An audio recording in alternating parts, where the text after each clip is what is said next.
그때는 서로에게 마음이 있지 않았다가 헤어진 뒤에 우연히 만나게 되었는데 그때 이후로 계속 연락도 하고 지내면서 어쩌다 보니 서로 좋아하는 감정이 생겼더라고요. 그래서 저희는 연애를 하게 되었습니다.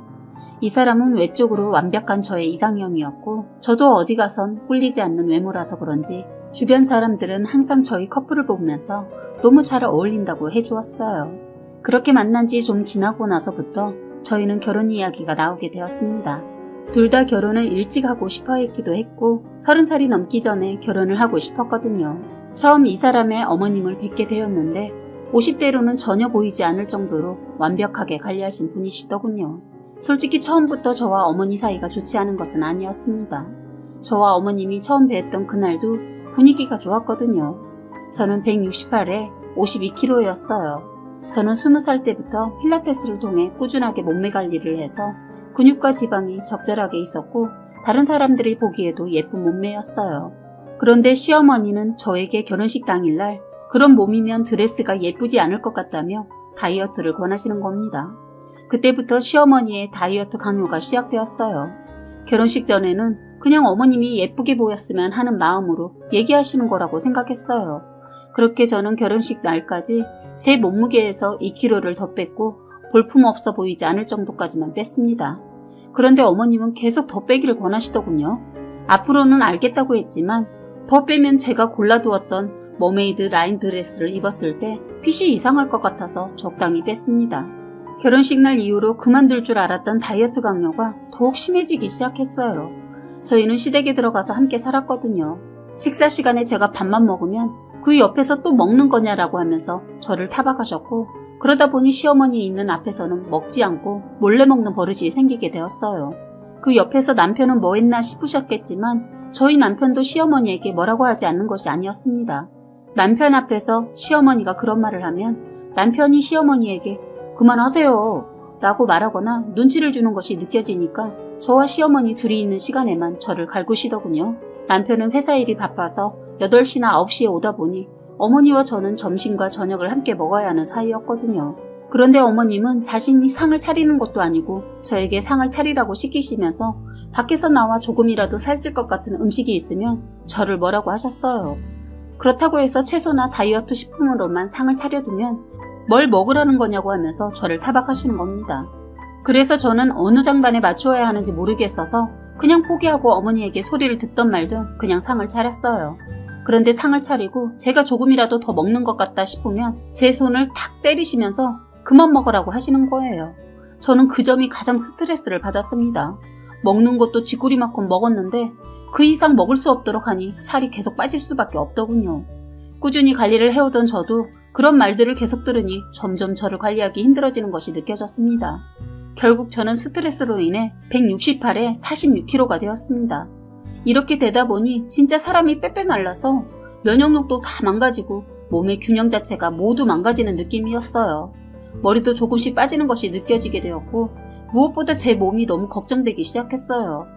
그러던 중 다행히도 저에게 아이가 찾아오게 되었습니다. 스트레스를 받으면 안 되는 상태이다 보니 시어머니도 전보다 조금 더 적게 잔소리를 하더군요. 그러던 중 임신 4개월 정도에 먹덧이 오게 되었습니다.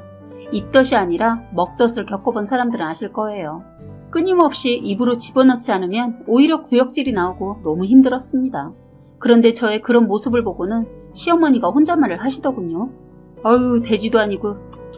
이 말을 저는 들어버리고 말았고 그동안 서러웠던 게 그날 터져버렸습니다. 저는 엉엉 울면서 시어머니에게 대들었어요.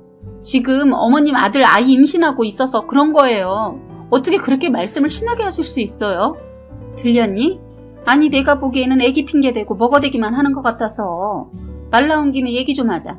원래 이때쯤이면 입덧 때문에 다른 애들 엄마는 먹지도 못한다는데 돼지처럼 입에 닥치는 대로 다 쳐넣는 게 돼지 아니면 뭐니? 시어머니의 이 말에 너무 충격을 받아서 저는 핸드폰과 지갑을 챙기고 택시를 타고 친정집으로 가게 되었습니다. 친정 부모님이 걱정하실까봐 시댁에서 있었던 일들을 얘기하지 않고 그냥 꼬물이가 할아버지 할머니 보고 싶어하는 것 같길래 왔다고 둘러댔어요. 그리고 방으로 들어가 남편에게 전화 걸어 그날 있었던 일을 다 얘기했습니다. 그랬더니 남편이 미안하다고 해주는 겁니다. 그때까지는 솔직히 저희 부부가 경제적으로 여건이 되지 않아서 분가를 하고 있지 못했는데 조그만 방이라도 하나 얻어서 나가서 살자고 남편이 먼저 말해주었어요. 그래서 그날 저녁 남편은 일이 끝나고 친정에서 저를 데리고 집에 들어가게 되었습니다. 그런데 시어머니가 거실에서 현관문을 바라보고 서 계시는 거예요. 원래 그 시간쯤이면 시어머니는 자신만의 시간을 보내겠다고 하시면서 안방에 들어가 계시는 시간이었거든요. 근데 뜬금없이 시어머니가 한마디 하시는 거예요. 무슨 낯짝으로 여기 들어왔냐? 나한테 할 말 없어? 아, 어머님, 제가 무작정 나가버려서 죄송해요. 나갔으면 들어오지 말지. 왜 또다시 들어오고 그래? 그냥 다시 나가버려, 돼지 같은 년. 이라고 하자 남편이 화가 나서 어머니한테 대들더군요. 엄마 지금 뭐라고 한 거예요? 돼지 같은 년이요? 내가 못할 말 했니? 제가 너 없을 때 얼마나 처먹는지 알아? 그 꼴만 보면 내가 미쳐버릴 것 같아. 그래도 그 말은 조금 심하시죠. 오늘 일도 소영이가 잘못한 게 아니라 엄마가 실수한 것 같던데. 사과해야 하는 사람은 엄마 아니에요? 너 지금 내 편 안 들고 네 와이프 편 드는 거야? 이래서 자식 키워봤자 소용없다더니. 엄마, 저번에 분명 소영이한테 그런 말 하지 않기로 저랑 약속했었잖아요. 이제 저희 분가할 거니까 그렇게 하세요. 하고는 제 손을 잡고 저희 방으로 들어가서 문을 잠가버렸어요. 시어머니는 화가 나서 저희 문을 세게 두드리며 문을 열라고 소리치더군요. 그런데 남편은 끝까지 열어주지 않았습니다. 시간이 조금 지나고 늦은 밤이어서 그런지 누군가가 경비실에다가 시끄럽다고 민원을 넣었던 모양이에요. 그래서 시어머니도 포기하고 안방으로 들어가시는 것 같았어요. 그렇게 조금 조용해진 뒤 남편이 예전에 어머님과 얘기했던 것을 이야기해 주는 겁니다. 알고 보니 남편은 점점 살이 빠져가는 저의 모습을 보고 어느 정도 눈치를 챘었던 것 같아요. 그래서 하루 날 잡고 어머니랑 진지하게 얘기를 했다고 합니다. 소영이는 자신에게 정말 소중한 사람이고 평생 행복하게 해주고 싶어서 데려온 사람인데 이렇게 갈구고 구박하면 나가서 살 수밖에 없을 것 같다고 얘기했다고 해요. 나가서 살겠다는 남편의 말에 시어머니가 조금 움찔하게 되었고 말을 조금 조심하게 되었는데 그 시기가 제가 임신을 하게 된 시기였어요. 제가 아이를 가져서 말을 조심히 해주시는 줄 알았는데 알고 보니 남편과 제가 분가를 할까봐 조심했던 거였습니다. 남편은 그날 이후로 어머님이 저에게 뭐라고 더 이상 하지 않는 줄로만 알았고 그래서 안심을 하고 있었다고 해요. 그렇지만 언젠가는 분가를 해야 한다는 생각으로 남편이 돈은 계속 모아두고 있었습니다. 그리고 아이가 생기다 보니 1년 안에 분가를 할 생각이 있었다고 얘기해 주더군요. 저에게 오늘까지만 여기서 자고 다음날 친정집에 데려다 줄 테니 분가할 때까지만 친정집에서 있으라고 얘기해 주는 겁니다. 그런 저의 남편의 모습에 너무 감동했고 고마웠어요. 그렇게 잠을 자고 있다가 화장실이 너무 가고 싶어서 새벽에 일어나서 잠겨있던 방문을 열었어요. 그런데 문 열고 나서 저 진짜 기절할 뻔했습니다.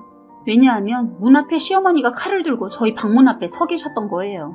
주무시지도 않고 계셨는지 눈을 번뜩이면서 저를 뻔히 쳐다보고 계시더라고요. 와, 진짜 무서우면 소리도 안 나온다는 말을 직접 체험하게 되었습니다. 정신 차리고 남편을 깨우기 위해 최대한 소리를 질렀어요. 제 소리를 듣고 잠에서 깬 남편이 무슨 일이냐며 문을 바라보고는 남편도 깜짝 놀란 듯 싶었습니다. 남편은 어머니의 손에 있는 칼을 보자마자 문 앞으로 뛰어가 저를 뒤로 보내고서는 불을 켜고 어머니에게 말을 했어요. 엄마 지금 뭐 하는 거예요? 그 칼 내려놓으세요. 내가 혼자 죽으려다가 너네 앞에서 죽지 않으면 억울해서 죽을 것 같아 앞에서 기다리고 있었다. 라고 하시면서 갑자기 칼로 자신의 손목을 찌르려는 겁니다. 급했던 남편은 어머님의 손을 잡았고 발버둥 치던 어머니 때문에 남편이 그 칼에 큰 상처를 입게 되었어요. 그 모습을 보고 깜짝 놀란 저는 배에 통증이 오기 시작했고 남편과 저 모두 위급한 상황이 되었습니다. 그런 저와 남편의 모습을 보고 어머님이 갑자기 정신이 들었는지 119를 부르더군요. 병원으로 가면서 제 뱃속에 있는 아이도 많이 걱정되었지만 무엇보다 남편이 너무 걱정이 되었습니다. 병원에 가서 저는 검사를 받았고 남편은 수술실로 들어가게 되었어요. 상처가 컸던 남편은 4시간의 수술 시간에 걸쳐 나오게 되었고 다행히 후유증 같은 건 없었습니다. 또 저의 뱃속의 아이도 문제가 없었기 때문에 다행히도 남편의 옆에서 잘 쉴 수 있게 되었습니다. 어머님은 그날 이후로 느낀 바가 크셨는지 분가할 필요 없다면서 같이 살던 집에서 자신이 나가주겠다고 먼저 말씀해 주셨어요. 저희는 이렇게 큰일이 있었던 집에서 지내는 것도 찝찝하고 어머님을 내쫓는 것 같은 기분이라 그냥 저희가 알아서 나가서 살겠다고 했죠. 그렇게 저희는 병원에서 치료를 다 끝내고 나와서 친정에서 지내면서 집을 알아보고 분가를 하게 되었습니다. 그러는 동안 시어머니는 여태껏 함께 살아왔던 집을 팔았는지 자신의 새로운 집 주소는 알려주지 않고 남편의 계좌로 몇천만 원을 찍어서 보내주셨습니다. 그리고서는 저에게는 어머님의 사과가 담긴 문자가 왔습니다. 지금까지 구박해서 미안하고 앞으로 민호랑 행복하게 잘 살아줬으면 좋겠다. 여태까지 미안했어. 내가 어른답게 행동할 수 있을 때 그때 너네에게 찾아가도록 하마. 그때까진 시어머니 찾지 말아줬으면 한다.